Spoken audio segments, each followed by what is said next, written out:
Welcome into another edition of The Session with Londa and David. My name's David Austin, and sitting across from me, as always, is the most beautiful thing I've ever looked at. My lovely bride, Londa Joanne Sherwood Austin. How are you, Londa? I'm good. Thank you very much. Wow, what an introduction. You're something special, and I love your little blazer and your beautiful top today. Thank you. And that is the Fashion Report. The Session with Londa and David is a business program brought to you by Sherwood Austin Solutions. With over 40 years of combined sales success, Sherwood Austin Solutions can help diagnose and prescribe solutions for any problems in your business. A lot of business consultants only focus on the bottom line. Nay, not Sherwood Austin Solutions. We take a holistic approach to make sure all of your goals are being met. Email Londa today, Londa at SherwoodAustin.com, Londa at SherwoodAustin.com. It's a great time to be in business. Why not be in business with us? That is a good question. And if you're struggling in your business, you need to send an email and say, okay, how do I get this started? Yeah. If you're wanting to increase your production, if you're wanting to expand into new territory, multiply your businesses, So a lot of people don't just have one stream of income. Sure. And we certainly don't. Right. And so diversification is important. We know how to do it. Give me a call. No, don't give me a call. Send me an email. Right. Londa at SherwoodAustin.com is that email. I got to tell you, we're fresh off a trip to the Pacific Northwest where we went home and we saw our kids and we had a baby shower for our daughter, Andrea, and we had a lot of fun. We saw Caitlin and Benjamin at dinner. I mean, we saw them all. We saw all the children. All of the and kids. all the grandchildren. Except for one. Except Hayden. Right. Hayden was sick, so we couldn't go see her. There you go. But we did see her on FaceTime last night, and she's waving and saying hi now, and it's very awesome. Cute. Yes. It's the cutest thing ever.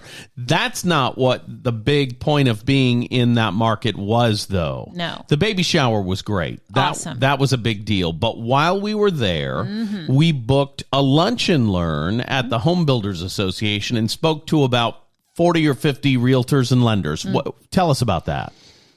Well, what would you like to know? I'd like to know how it went. I'd like to know a little bit more about it. First of all, thank you to Realty One Group Ignite, Chris Battles. His company were the sponsors of that event. Right. Big thank you to Envoy Mortgage for bringing in lunch for that event. So, and a huge thank you to everyone who attended. The energy in the room was chef's kiss. Right. I mean, it could not have been better. And it was a very fun, interactive, exciting, motivating, inspiring time for everyone, including us. Yes. Because we came out in preparation for that, we had some major discoveries as we go forward in the next year and years to come. After the event was over, we then had more things to talk about that were, so it even inspired us. And I think that's the best thing that I can say about it. And the focus of this workshop was really figuring out, here's how I want to put it. We in business spend a lot of time buying and using and utilizing systems. Right. And we continually try to adapt ourselves to fit the system. That's right.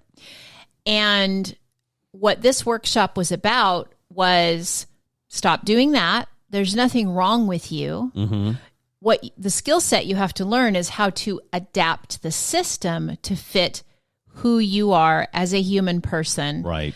So that you're not fighting against yourself or the system anymore. In a nutshell, that's what it was about. And it, the feedback has been phenomenal. Sure. It was really fun to be in a room with some people that I knew. Right. Some people that I didn't know. So we made some new friends that day. And it just felt good and felt right. And I think a lot of people got a lot of value from it that they were surprised they got, frankly. Yeah. Well, and the problem I have with going to those kind of events is usually it's information being shoved at me over and over and over again, and before I can have the big payoff and the big reveal, there's a call to action to buy some literature, to buy some tapes, or you know what I mean? They don't typically. Is it 1987? You know what I'm saying? I do. To buy course materials after the fact, that's not what we do. Not at all. This is the big difference. Right. And this is something that, has kind of, it's been a grind my gears kind of thing over the years for me. Every time I go to a training, a workshop, a mastermind, whatever you want to call it, it's always, they're always trying to pitch something. They're always trying to sell something. Right. And there is nothing wrong with that. Nothing it's just a different at all. thing.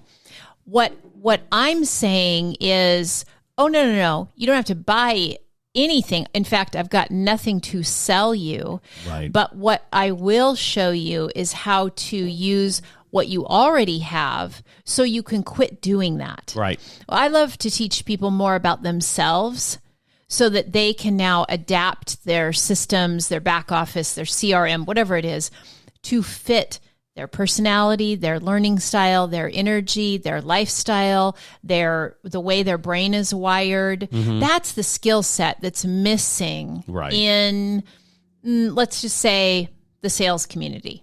That's the skill set that's missing. Everybody has the new shiny thing that's going to fix your business and make it successful once and for all.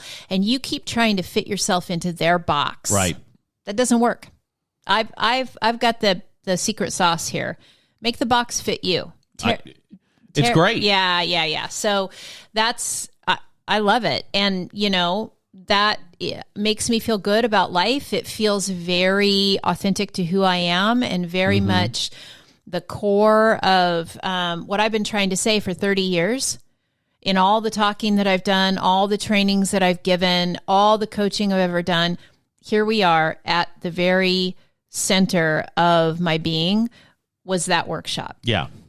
And we recorded it, and we're going to have access to that, and we can, market that and do that particular talk over and over and over again. Yeah. And that's great. And it can be easily adapted to any industry, that's right. Any group of people, any leadership team, or boots on the ground folks that you have. And another big shout out to James Harpster, who came, videotaped it for us. He recorded it. He did the audio recording. He had, 3 or 4 different cameras. That kid was all over the place. I call him a kid. He's not really a kid, but he's he's young, right? He's our kid, though. He is and that's our why kid. we call him that. He is. He was all over the room, though. Right. And so it was very exciting for me and very nice. That my favorite moment, though, I have to say, I had 2 standout moments during the thing. And one of them was, we had started kind of the Q&A section of the program. And you asked a question, now who's got a system that's not working for you? Because we're ready to do some live consulting coaching right there. You know? There. Yep. And crickets. Right. And I said, wait a minute. So all of you have systems that are running perfectly. Why did you come today? And somebody spoke up and said, I didn't even know what it was about. I just heard it was going to be you. And then somebody else said, yeah, me too. I heard you were coming, and I knew if you were coming, I was coming. Right. And somebody else said, I'm so excited to see you because I thought it was going to be like via Zoom, that you weren't going to be here in person. I can't believe you're actually here in person. I had to choke back tears in that moment because, there's nothing better than feeling wanted. Right. Yeah, it's affirming. And it was a very beautiful, and from some unexpected places. One was from someone that I hold in pretty high esteem. I admire him as a business person, and to hear that, it was really great. And then my other favorite moment, of course, was when someone asked a question. You and I were both standing up front. They made a statement or asked a question, and we both, with exactly the same mannerisms, said the exact same response. Right. At the same time. I mean, it was talk about synchronicity. Sure. You and I have it for sure. Yeah, and the moral of the story is if you are in a position where you feel unsatisfied or like you're just spinning your wheels, you don't need to feel that way. There are things you can do to break that cycle. You keep bumping up against something. You keep, beating your head against the wall kind of thing. You just keep, like those wind-up toys that go forward and then they run into something and they just keep against it. If you're feeling like that, then definitely reach out because we can help you get past that bump. So, I mean, I guess technically we do have something to sell, our consulting services, our coaching services, but again, that didn't, come up really. I mean, I just said to follow up, they could reach out by email.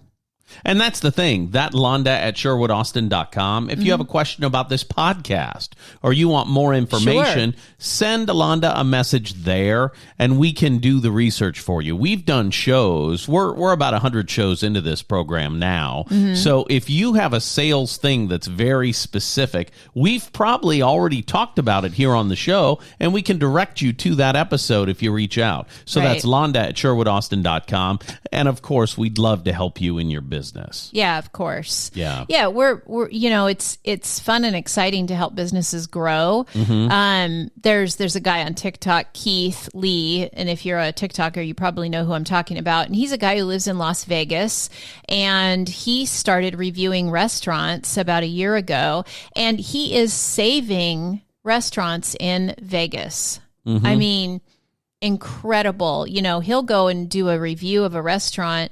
And I saw him, he did a follow-up TikTok about 8 different places that he went. And he went throughout the week and then reviewed them and then did a follow-up with each one to find out if they had any change in business after he published his review on TikTok. And every single one of them said they had incredible spike in business. One person said, we're selling in one day what we used to sell in more than a week. That's great. Another person said, we've had a line out the door and around the street every day since you were here. And so being able to, have an effect on people's lives in that way, I get the same kind of satisfaction that he's getting from doing that when we help somebody, in a pivotal moment to just make a little shift and then everything changes. And small shifts are the answer, right? Revamping everything doesn't make a lot of sense because every business started with an idea. And we don't want to change the idea. When we help somebody in a business, we want to help hone that. We want to focus on the strengths, not necessarily the weaknesses. Right. Absolutely. I mean, it's very seldom that I've worked with a person or a company that we've had to, kind of take it down to the studs and rebuild completely. It's usually the thing they're not seeing is the thing I see. Right. And they are usually just shifts in the system to make them more adaptable to the business, to the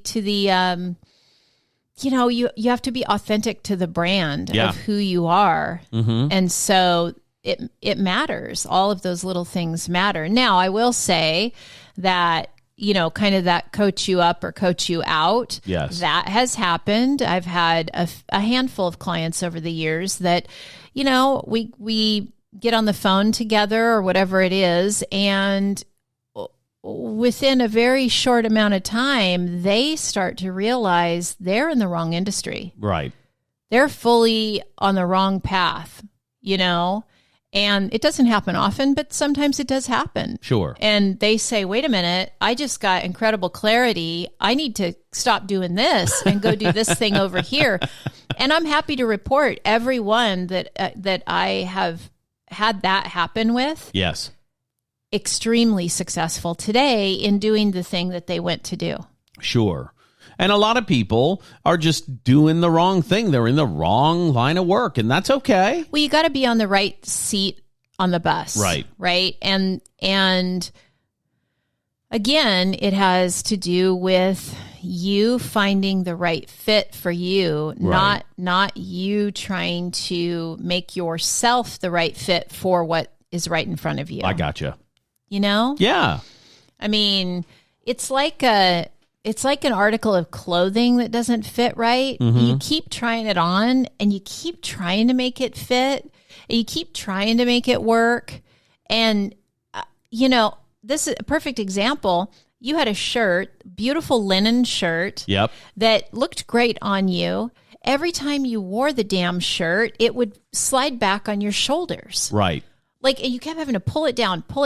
What did you finally end up doing with that shirt? I set it on fire. You did not. I did it in the middle of the living room, and that caused quite a stir. It made the fire alarms go off. It could have done some real damage. I didn't even think to use the fireplace. You did not.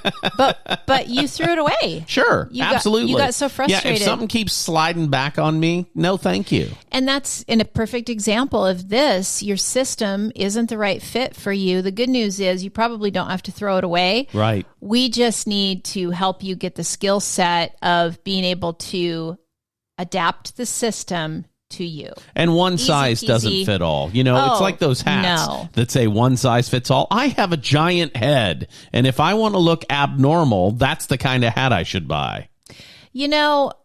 One size can kind of fit all. Nope. One size can fit most. It'll sort of fit. Right. It'll kind of fit. Right. It might sit funny on your head or squeeze your head a little bit, but this is the right hat, right? So it's all we could use all kinds of different examples, but I think you get the point. Yeah. Yeah, and that was the best thing about, to me, your presentation that you gave, because really my job was just, hi, everybody, glad to see you here, Londa. It was not. So I enjoy that. But no, really, the thing I like most about it is you help people figure out who they are in short order in that conversation, and that can help them understand why their system may not be working. And here's an example for you.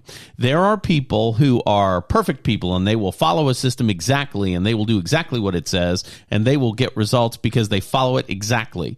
I'm not one of those people. So my example to the room is the Core, which is a great lending platform. It's for lenders who want to get more business with realtors. It's a great platform. It's a good system. It's not for me. And here's what I mean by that. They wanted me in the Core to make 30 phone calls in an hour on a certain day at a certain time. And every realtor in the room laughed when I brought that up because they've all gotten those calls, right? Hey, it's Monday. How was your weekend? Did you work or did you play? Oh, you played? Great. What'd you do? Where'd you go? Oh, you went skiing. That's spectacular. Who covered for you while you were skiing? I love to ski, by the way, but who covered for you? Is there anyone they need me to call today to help with the pre-approval process? We've all read the script. We've all heard the script on the phone. I can't make that call because if somebody gets on the phone with me 20 minutes later, I can hang up. I made one of those calls this week, by the way, just to test out my theory. I was on the phone for 47 minutes. Good Lord. The good news is it turned into some business, but that's neither here nor there. It takes too long. I am not the guy to do that. Mm-hmm. There are guys who are great at that. Right. So I would suggest, if you want to know how I adapted the Core system to work for David, go listen to the last podcast we did right before this one, because I just walked you through it. Live coaching. You'll get a really good sense of my style of coaching. Sure. And then you can find out the end of the story. I like that. On last week's podcast, yes. I like that a lot. So what else is going on? What do we need to talk about today? Well, I think that one of the big concerns that I've been hearing from people recently is the economy, the market shift. we heard someone shared in that workshop, real estate's down 50%. In that market, but yes, 50% is the stat we were told. Right. And I didn't verify that, but let's just roll with that. Sure. And see if that's accurate. Let's assume it is. And business is way down and the phone's not ringing. And so I think it's a good time to remind you that whatever you did if you've been primarily successful in your business, whatever you did to get your first leg up, to get your first foot in the door, to get your first bit off the ground, that's probably what you need to go back to right now. But you're not going back and starting over. You're going back to the basics and starting with all the knowledge that you've gained since you started. Because when you started and you were calling 30 realtors or 40 realtors a day, which is what I did when I got into lending, I was in front of 30 realtors a day, and it took me almost no time at all to start my business. Here's the problem. I don't feel like that kid right now. You know what I mean? And most people who have grown into a level of success are in maintenance mode, not a growth mode. That's why people who have been in this business for a long time are upset, because the kids in growth mode aren't affected by it. That's right. We talked to a realtor who's been doing it for 2 years, and he said, I can't relate to that guy who was saying his phone's not ringing. Right. And I said, that's because you have the advantage of being newer. Right. You're fresher, you're hungry, you're in growth mode. So, you've either got to decide that you're comfortable where you are and quit moaning and groaning about it, complaining about it, or get back in growth mode. Yeah. Go see those 30 realtors, David Austin. Go see them. Yeah. Or, or just whatever your industry is, get back in growth mode. Yep. I'm sorry you don't want to make 30 phone calls on a Monday morning, but you might have to. You might have to make 10 and have an assistant make the other 20, or you might have to, I'll say this: don't complain to me that you're not growing when you're not doing anything. Right. That's exactly right. I mean, the phone's not ringing anymore. How do I convince people who are on the cusp of wanting to upgrade? How do I convince them now's the right time? The answer is you don't. Well, the first clue here is if you're convincing anyone, you've already lost. Right. That's You've right. already lost. Be a resource. Yeah. And my advice to that realtor, who I love dearly, by the way, absolutely, was a pro. He's a people who have a housing problem are your customer. There's no more recreational buying. There's not. There's not right now. And I did say also, and I will say this to you, it's been a great 5 years in real estate. Right. I mean, it's been nothing but gravy. Right. Somebody in the class said, yeah, I had my best year ever last year and I didn't do anything. But those days are over. Right. And it's true. And here's another thing. When you're in a slower time, if it has slowed down, this is the time to make sure that you have your systems in place, well adapted to who you are and how you work, and everything's in order, because it will pick up again. It always does. Yeah. And then when it does, it catches you off guard if you didn't use your downtime appropriately. So the people who want it to be busy all the time, you're missing the point of life. Right. Life, it ebbs and flows, right? I read a quote a long time ago that I've thought about often. Even great music has rests. Oh, I like that. I like that a lot. Where'd you read that? I don't remember. That's awesome. I'll never forget about 21 years ago when I was new to radio sales. Rebecca Breeding and I were having a conversation one afternoon, and I'd been discouraged because I'd knocked on a lot of doors and not, made as much headway as I'd liked. I did have immediate success when I started selling because I had a couple really good ideas, and it was easy because I already had some relationships. But I wanted to be doing much better. So I was complaining one day about it, and she said to me, you know, David, the harder you work, the luckier you get. And I think that quote is from Thomas Jefferson, believe it or not. I don't know for sure. I don't have that, sourced. But that night I went to a Chinese restaurant for dinner, and my fortune cookie was the harder you work, the luckier you get. And I got to tell you, it's absolutely true. You see these people on a sales team who look like they're not doing anything at all, and their phone's ringing and they're making money. I guarantee they worked hard to get those relationships, and now it just seems easier. So the harder you work, the luckier you get is the moral of the story. And if you're in a downturn, go work hard. And guess what? You're going to get lucky. Yeah. If you're consistent in what you do, something will pop off. You know what I mean? That's right. And just always do the right thing. I just believe in that. I believe there's plenty to go around. I believe in always doing the right thing. I believe in always doing your best, working consistently if you can. I believe in all those things. And I just found out yesterday that,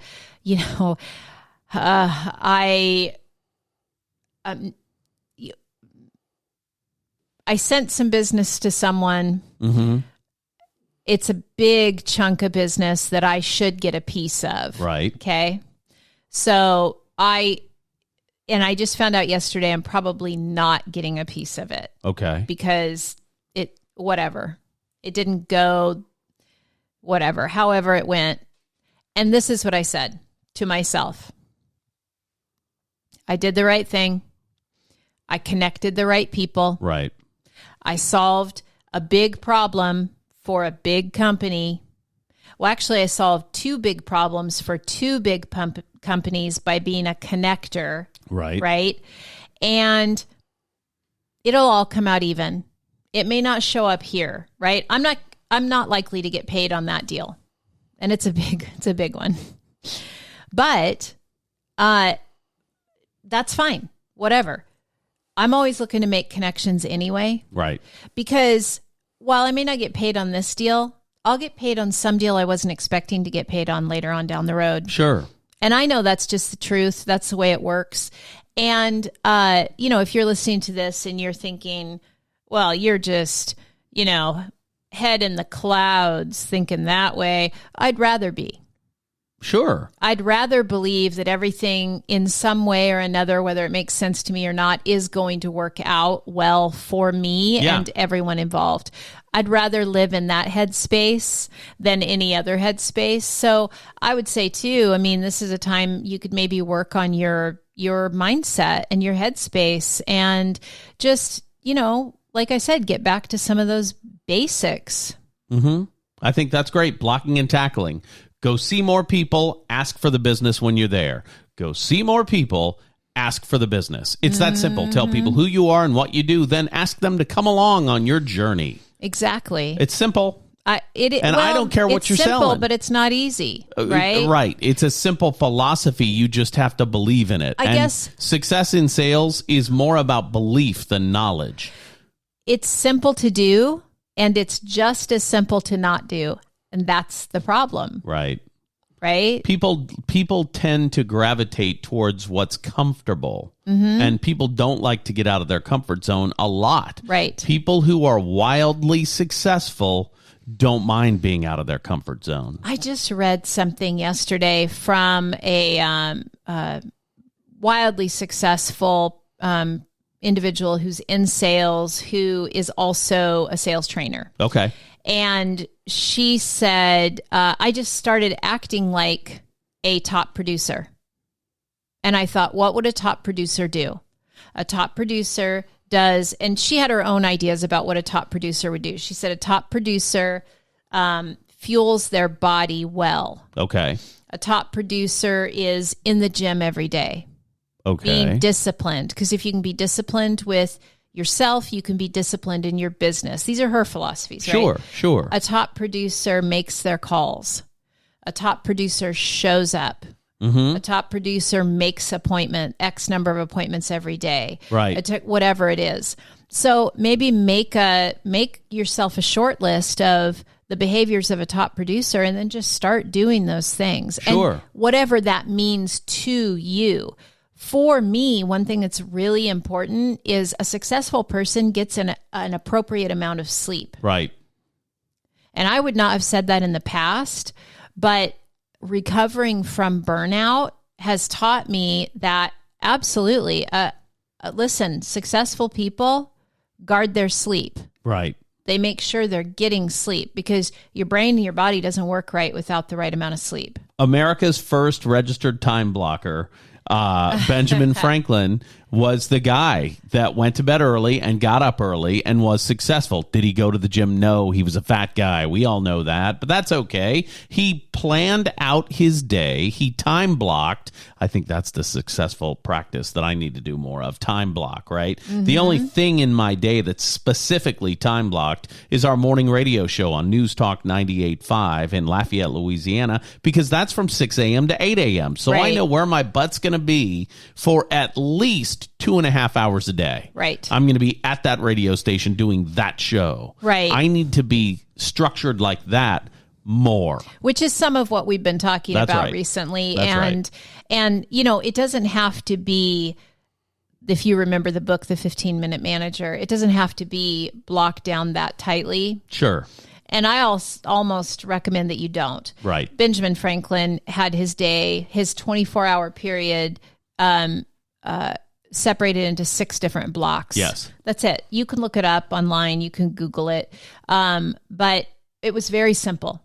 And it allowed him to be very successful in lots of different things. So if you're a person who has, you know, many interests, you can do those. It's just about making space for them. And you know, there's a practice that I call finding the margins of life, right? Because, you know, when you read a book and there's the white space on the side, the margins of the page. Sure. Well, you have those margins in your life too, and they may be 10-minute blocks, 15-minute blocks, 30-minute blocks of time, and you can do something really productive with those margins. And so maybe pay attention to the way you're spending your time. Probably spending a lot of time thinking about business and not actually doing it. You know, I love that. I had a loan officer years ago who would call me up and have these lengthy discussions about loan scenarios. And I finally said to him one day, hey, stop thinking about doing deals and just run the deal. You know, you don't need to solve the problem. You're not Fannie Mae and Freddie Mac. Run the deal, and if you get a yes, guess what? It's a yes. Right. And if you get a no, it's a no. So, good advice. Stop thinking about doing business and go do some business. This has been another edition of The Session with Londa and David. I got to tell you, Londa, yes. I love when we sit down in this studio and do this show. I love it. It's my favorite thing. I love it too, and both of our listeners do too. And we'd gotten away from doing our YouTube channel of this program, but several people say they want it, so we're bringing it back. This has been The Session. See you again soon.